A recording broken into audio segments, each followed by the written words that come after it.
In March of 1925, an intrepid group of Duquesne students launched the Duquesne Duke student newspaper. Henry X. O'Brien took the helm as its inaugural editor in chief. He later became Chief Justice of the Pennsylvania Supreme Court. Ever since that beginning, the Duke has provided the first page of Duquesne history. It acted as both a supporter and watchdog to its administration, faculty, and student body. The Duke staff strove to tell the news without fear or favor. They gave their time unstintingly and expressed their opinions freely. In filling this role for over a century, the Duke has been a vital part of forming and maintaining the cohesive and caring place that is Duquesne University. In the spring of 2025, a Duquesne oral history class interviewed 15 former Duke editors-in-chief. Their respective time in the editor's chair spans from 1968 to 2021. In this documentary, they tell their story. They found a home in the newsroom, formed lasting and trusting relationships with their staffs, and learned to write and be of service to their readers. Just immediately from first impression, meeting them both that day, I was like, oh, like this is the right club. I think my favorite part, one of my favorite parts was definitely the people that I got to work with. Those were some of my closest friends and like strongest relationships that I built were all on the Duke. Well, the Duke to me was the Duke office to me was a clubhouse. I started out in the journalism department. I was aware of the Duke. I popped in. I would do some writing assignments here and there, and through that, I met a really close bunch of folks that I became friends with and stayed in touch with for decades. Yeah, I don't know, it always felt very homey to me. I think that was something that I also really liked about Duquesne, is that it was small enough that it really did feel like a community. I tell you that story because that's how I made the majority of my friends, lifelong friends. I met my husband at Duquesne, who was a student government president. So for me, I made every relationship I ever had in my life right at Duquesne, and it was because of, it was just such great people. It was just, I don't know what it was, if we all had that same belief, or it was just a family. It was just great. The faculty you had, it was a very caring and nurturing environment. They learned the best ethics of journalism, and they helped to establish a well-informed Duquesne community. To make sure that you check it out, know your facts before you print something, and you got to verify that rather than just taking it like that. I mean, that was important to me. We knew when we wrote something that it was going to have an impact. We knew at that time, I don't think journalists do it so much now. You had to have 3 sources, not unnamed. They had to be named. You couldn't go with anonymous sources.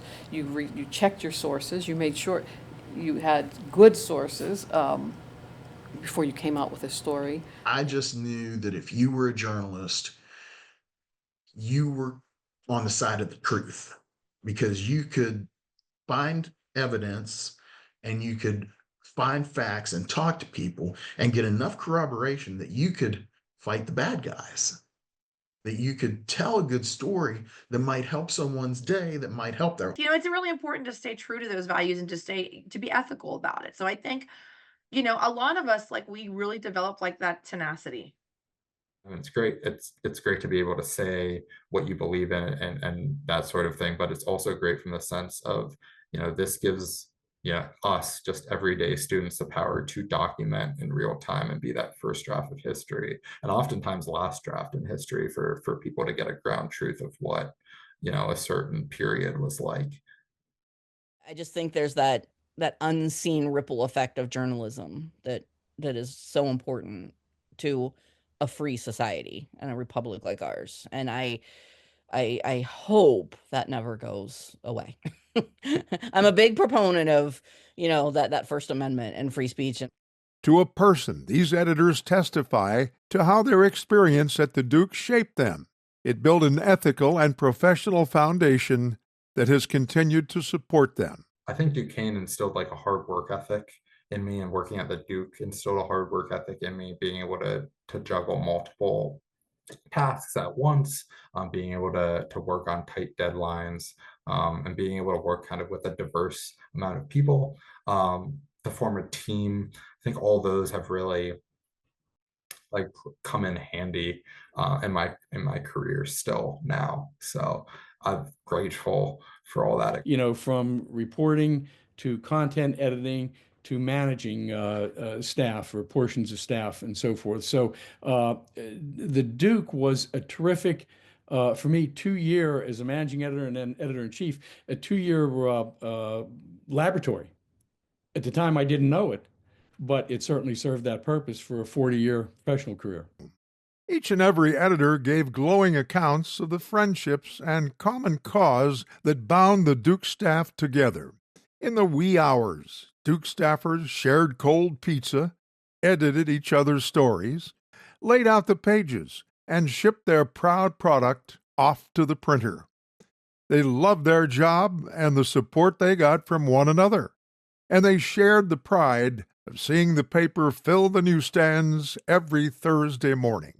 So I think we wanted to be welcoming, but it was also trying to figure out, okay, well, how do we bring these other people in? So it kind of gave me an early crash course in what it's like to actually try to lead when people don't want to follow you. I think over time, we built that camaraderie, and, they had some constructive feedback for me that I actually hadn't realized. I'm in charge of content, which is really anything with words, I feel like, is what comes back to us. So it's social media, it's the website. If we need a statement, it's press releases, it's generating reports, coming up with survey ideas, etc. And I think all those fundamentals from Duquesne still serve me today. I really enjoyed working with some peers who were a little bit younger than me and just guiding and advising them and learning things. It was absolutely the pride of seeing that paper come out every week. To know how much time and effort and that you and your team put into it, and then to see, like, to be able to physically hold it and smell it and know that it was yours and your team's, just to have that incredible sense of. I like helping people, and I love helping people learn new things that I can help them with. I like to learn new things, but when I can help other people learn things that I know or that whatever, that's it for me, man. That's my favorite part, and that rush of seeing someone get it, of them making the right choice, making the right call on reporting a story, or on using the correct conjugation or voice. I know that's corny. I know that's nerdy. When we put out a good paper that looks sharp, has great pictures and lots of good content, love that. But I learned so much about different perspectives and different heritages and just all this beautiful diversity that I would have never known if I had just stopped at WVU. Important lessons learned, taken into later life. No matter where their professional paths led them, each editor testified that the Duke shaped who they became. The newsroom's lessons have never failed them, they said. They learned how to write and how to find common cause in the face of disagreement. Later, as they rose too in their professions, they credited their experiences at the Duke for teaching them how to bring out the best in each member of the staff. There were practical skills that I picked up on the Duke that were much more vivid than the classroom stuff in the journalism department. How to edit a story tightly, how to write a story, how to deal with an interview or to cover an event, how to ask questions, how to plan ahead, how to hit a deadline. Deadlines always were looming. So it was a combination of social reinforcement, a question of feeling more integrated into the campus community, learning some real life skills that I used for the rest of my life. I was more prepared than I ever needed to be. I used the skills I learned on the Duke, both from a management of people, dealing with stress, dealing with difficult situations, managing various talents, then the style and the editing and the layout and design the skills that I was taught on the job, never taught in class. I think it really hit home for me. It really sort of solidified for me the importance of mentors in general, but also in sort of the educational endeavor. And I think that's really shaped how I approach my work in student affairs, and it's really shaped me as a professor as well. Like, I can still remember the conversation with him when he said, "I think you should think about getting a master's degree." It was like light bulb moment. It had never occurred to me, and so that was life changing. I learned everything I needed to be successful in my career at the Duke. I mean, I say that with full confidence. I think my favorite part of being the editor was I didn't feel like I was in school.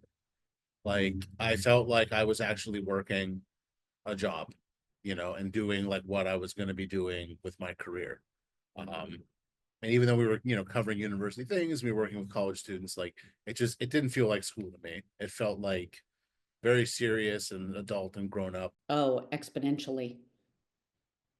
Gave me confidence in my own work ethic, for sure. Gave me some visibility, but I'd say the most is confidence in my work ethic. I learned how to work under pressure, which from an advertising standpoint, 100%. That was 100% working under pressure every day, all the time. Never afraid of a long hour. Had to be succinct.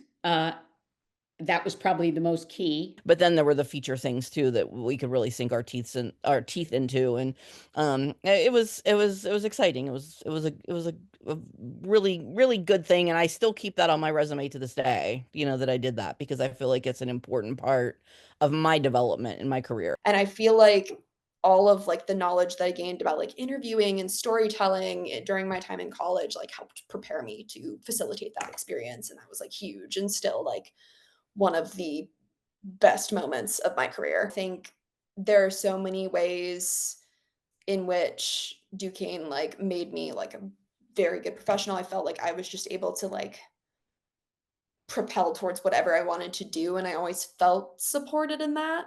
And it was so cool to be able to like, I know it was like a smaller school, but I was able to like achieve all of the things I wanted to achieve with like the help I got there. Oh, it helped me absolutely in my career, for sure. I mean, just being at Duquesne, I mean, there's great professors and the advisor is fantastic.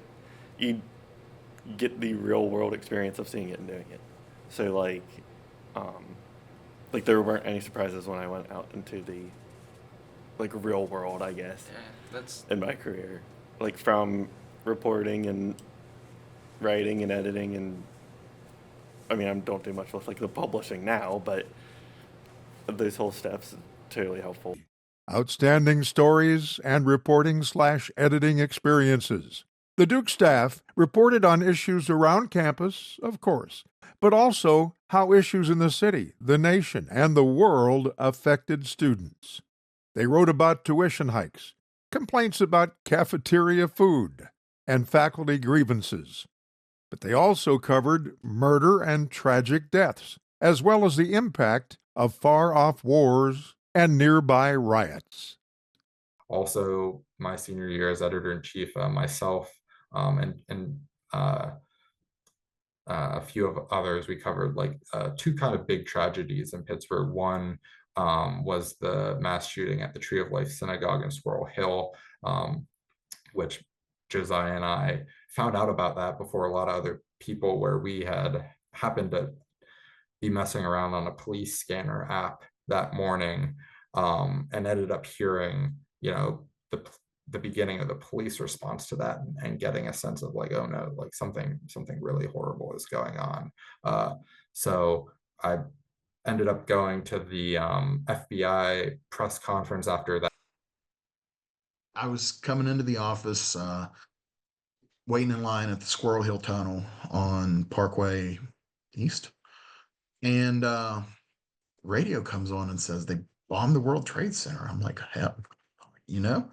And I turned the radio up a little bit and I'm like, is this real? Sure enough, it was real, and people were scared to death. Because one of those planes was coming to Pennsylvania. How do you even report on something like that? It's an act of war. I took that back down to the paper. And September 11th was on Wednesday. I know this because we already had the paper ready to go. And all we had to do was fill in the stories, copy edit, and paginate that day. We had it all planned out, and we were even ahead of time. Yeah, not after that. Not after that, because we had like half a day. I'm not meaning 12 hours. I'm meaning like, I don't know, maybe 7 or 8.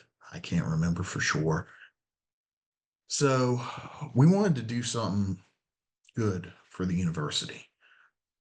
So we reported the news. We reported factually on what we knew at the time, what was going on. I don't know if all the coverage was right, but it's what we knew to be the truth. Oh, I would say the Rosemary Parsi deanship was probably the biggest story. Wow. Yeah, I would say that's probably the Rosemary Parsi style of nursing and changing nursing for that period of time. And now holistic nursing is pretty much the way things are going, but you still have to have practical experience. Like I said, we removed a dean essentially from a deanship. I recall that we were at the time the late U.S. Senator Ted Kennedy was seeking the Democratic nomination for president in 1972.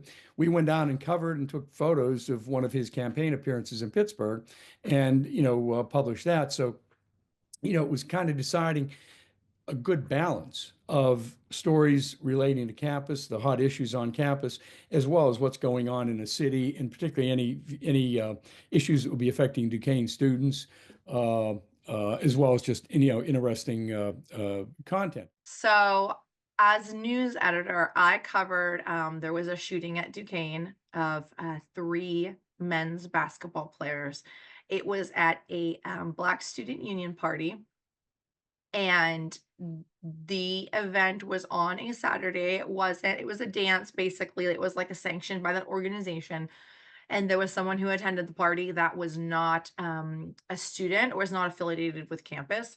And there was an altercation of some sort, and he had brought a gun onto campus and he shot 3 basketball players. And that was an incredible, scary time. Yeah, there's a few that stick out to me, and like some of them I was doing different things. I know there was one that was most like very much like an all hands on deck situation. We had a bomb threat in my senior year, and it was very much like we got it, and me and a couple other staff members just like threw down, ran to the newsroom, ran out to like talk to Duquesne police, try and get Pittsburgh police on hand, try and get quotes from students, things like that. And that won us a regional award, I think. And we put that together really quickly. And that was one of the most memorable ones in that, like, I feel like that's very much how real news functions. One of the things I consider a defining moment of that year with the Duke and with the adjunct and teaching editing is that day talking about Columbine, where I knew it was within my power to just sit on a desk, put the books away, and say, let's just talk about what happened.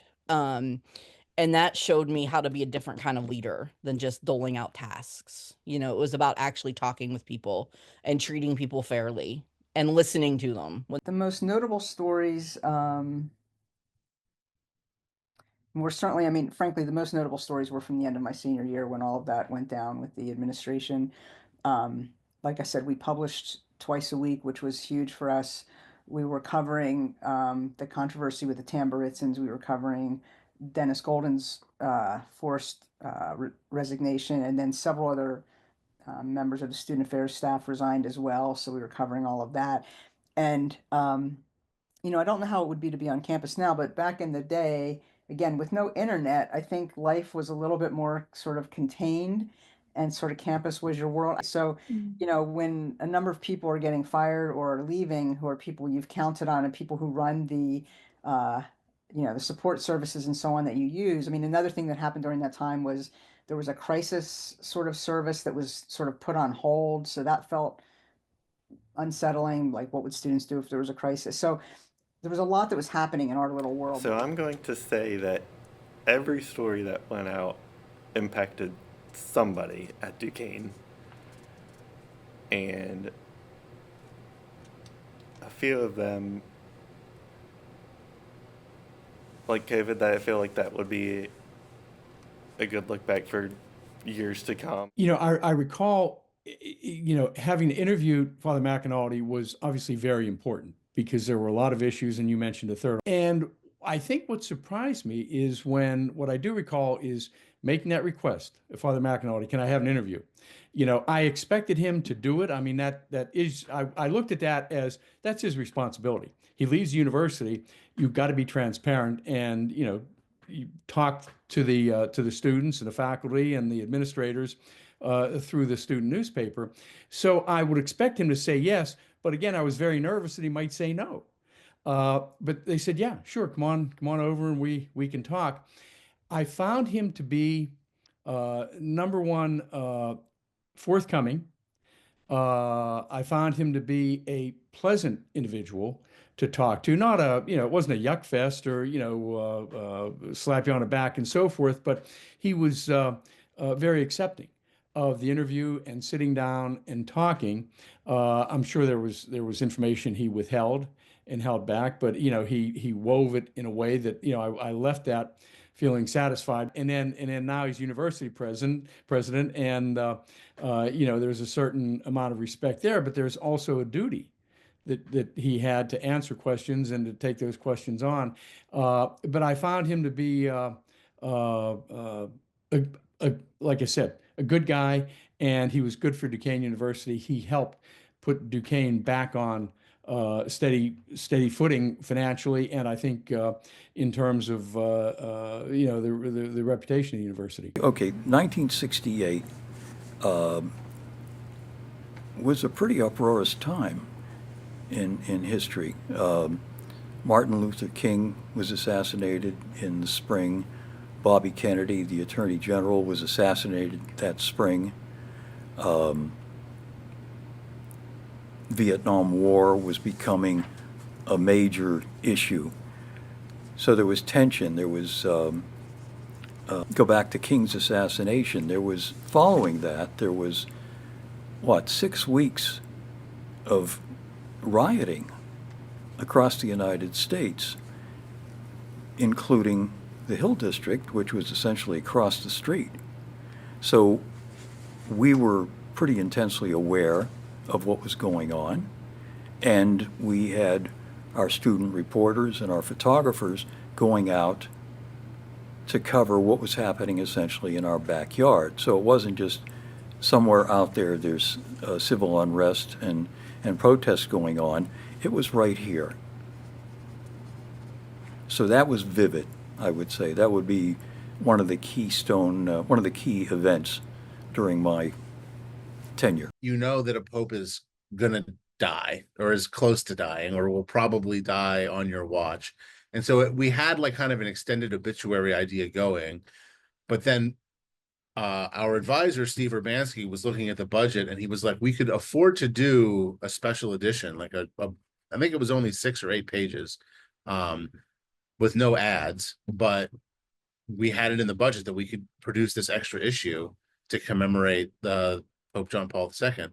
So that was an interesting just journalism moment, because you're just waiting for the story to happen. Like, we were ready to go. Like, we had a lot of stuff prepared. Like, we knew what we were going to do. We had game planned it really. The thing I liked most about that edition, honestly, the thing that really sticks out for me, it's a strange detail, but we needed an image for the back of the paper. We just needed to fill the space. And somebody found this great picture of him when he was like our age, like a college-aged man, like hiking. And it's just this beautiful picture of him. He's just like in a short sleeve t-shirt and shorts with a backpack and like sunglasses, and he's up on a mountain. and he looks like any other kid on campus. And it was just, it was just a way that I had never seen him like that before, right? Pope John Paul was always all in the Pope stuff and old and everything. And it was a wonderful picture. The introduction of computers changed everything about production night at the paper. Early editors talked about banging out stories on a typesetter. They coated the back of every column inch with hot wax and stuck the copy to a layout page. At about 4 a.m., the editor drove the finished pages to the printer, who made the plates and delivered the printed paper to the campus newsstands early that same day. Production nights end earlier for the staff now, usually around 1 or 2 a.m. Still, that's late enough for pizza to get cold. The passage of time brings wisdom and perspective. Looking back on their times in the Duke newsroom, these past editors offer advice to the young who have now inherited the Duke. I would say, I think now more than ever, it's important to pay attention. Because I know there's so many ways to get news now, social media, Twitter, TikTok, whatever.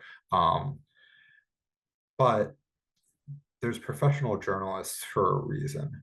And it's important to support professional journalists because anybody can post a video on TikTok. It might be accurate, it might be informative, but you don't know. And there's a lot of misinformation. There's a lot of half-truths out there, kind of all sorts of stuff.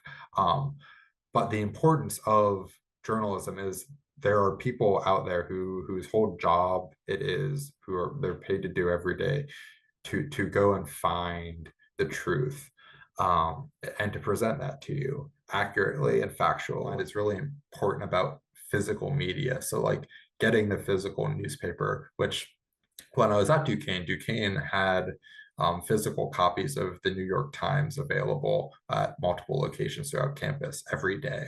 But having a physical paper magazine of your choice, whatever outlet, I think makes a huge difference in that. You can go to the website and the app, and that's great. But when you have the physical paper, I've always found you read a lot more than you would just going to the website, because the best way to get informed is to read, good journalism. Take on, like, there's an old journalism maxim that I always really liked, which is comfort the afflicted and afflict the comfortable. Current and future students, there's a lot more to the world than you can see right now. There's so much out there for you, and you will face hard times and worse times. You'll also have some pretty good times along the way. One thing you need to remember, though, as much as we like to plan for the future, you need to live in the present. Well, again, I'm sure that the folks who are doing this today are smarter and hipper and more savvy than I am. But, I mean, basic stuff that you can't forget is edit tight, keep it short, keep it disciplined. Don't be an authoritarian, but keep things streamlined and no more fancy and elaborate than they need to be. As far as how do you get out the paper? How do you manage it? Never be sure you have all the right answers. And if you're feeling a little uncertain, know that maybe that's a time to ask somebody. And that somebody could be a faculty person. Really cherish the time that you're having. And I know it's really hard to think of yourself like outside of Duquesne and what you're going to be doing in the future. And you don't have to have it all figured out. You don't have to know like what you're going to be doing. You don't have to have the answers. Just keep on keeping on. And you will end up where you were meant to be, and you will have this amazing skill set, and just like cherish that time now. It really will. You will remember so much about it. You will you'll have these people at your wedding. You'll grow up and stay in touch with them. And, it's such a cool time in your life. And I think like don't take yourself too seriously either. That's the other big thing. Like don't lose sight of like all the fun opportunities and things that you get to do because you're like trying so hard to be perfect or to get it right. I think I would say be curious, always be curious and stay involved. I think follow your passions to like wherever that leads you. Don't second guess yourself. Just jump right in. I feel like that's something that I was able to do a lot when I was at Duquesne because so many doors were opened for me in a way that you won't get that as much after college. Take full advantage of that. Just figure out what you care about and just like run after it, whatever that looks like for you. So that would be my advice to editors: would be build a diverse newsroom and recognize where you're weak and bring in people who help you not be that way. But for any like students who are working at the Duke or trying to make it in journalism, I would say, whew, good luck. I mean, it's hard because I graduated in the Great Recession and then newspapers were killed by Google. So it's not like I entered into an easy job market either. But I think the hardest thing to reconcile these days as a journalist is you have to have the ability to get people to click on your story. I would say, oh my gosh, so much, like just so much, because there's so much going through at that age. Like I remember where my head was at that age, and you don't even know what's possible for you. And I am the first one to say that life will break you in ways you never thought possible. But there's also really, really good things. And if you want to be a journalist, do it. Enjoy it. And like enjoy every second of it. College is one of the most fun times you're ever going to have because you've got the opportunity to make mistakes, but you've got the opportunity to embrace everything that's available to you on campus. Extracurricular, in class, out of class, friendships. Take advantage of it and shut down the clutter of the social media piece of it. So I guess there's two things. The first one is on more of a personal note where really enjoy your time and value it while you're there. You're never going to be this free in your life again, where your job is to learn and take things in and be not just students at the university, but kind of like students of the world. And then I think on the more professional note, um, stay in touch with your classmates. You never know who's going to be where.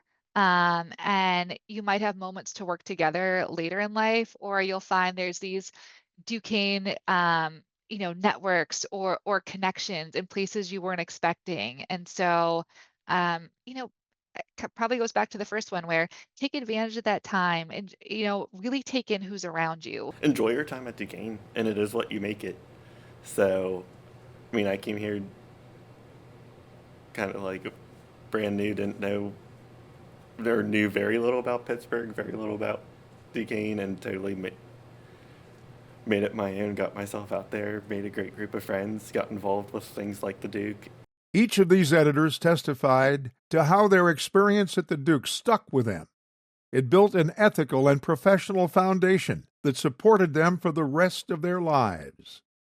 Over 100 years, the Duquesne Duke has occasionally engaged in tomfoolery. It has also growled like a watchdog and cheered on what it saw as the university's accomplishments. Importantly, it has indelibly shaped the lives of hundreds, even thousands of its young staffers. Those are the big accomplishments for this little newspaper. I think that probably the most important thing that a newspaper, the responsibility that the newspaper has, and especially the editor-in-chief, is ensuring that we are telling stories that matter to our readers, that matter to our communities, but that we're also doing it in a responsible way and with care and credibility to make sure that we are doing a service of journalism. Do you think that the campus community and or our readers understand what it is that we as a newspaper are trying to do? Sometimes I'm not entirely sure of that. And I'd like to be optimistic and say that everybody knows, or that most people know, like what we are and what we're supposed to do. But I think maybe to an outsider, it can feel like we're maybe like a kind of exclusive club that sort of hides away and is inaccessible to anyone who isn't a part of the Duke. There was like a sort of greater purpose to it. It felt like I was allocating my time to something that actually had an impact to campus life, and maybe not to a majority of it, but at least to the people who pick up the paper or go to our website and read what we publish. In your ideal scenario, what would that impact be? A strong sense of community would come from people knowing what's happening around them. I think the point of good journalism is to create an informed and engaged citizenry to bolster community and a sort of shared understanding about the place that we inhabit. When I think of news and newspapers, I guess journalism more broadly, I think of it as the material, like history written before the historians get to it. Right. Like we're putting together the materials that people 100 years from now are going to look at to get a better sense of what Duquesne University was like. When you talk about the question of, does it change, does the idea that we live forever in some form, whether it's online or in the print publication, I don't know that it changes the integrity or the work that we do, because the immediate impact is essential too, right? We need to tell stories with meaning and credibility and accuracy now, right? Because we are responsible to the people that are reading about us. We are responsible to the people that we're writing about. But the idea, and one of the reasons why I think so many people go into journalism in the first place, is because of that, because we are able to tell those stories and they last forever. I think in 200 years, the Duke is going to be entirely online, no more print. Sure. Probably, most likely, based on current trends. I think just for fun, just for speculation, it's going to be a Neuralink-like technology. We're going to have chips in our brains. And every week on Thursday morning, bright and early, we are going to wake everybody up with our newspaper. I think that just doing this work is a great privilege, and to be able to have done it consistently for 100 years, the Duke should be really proud.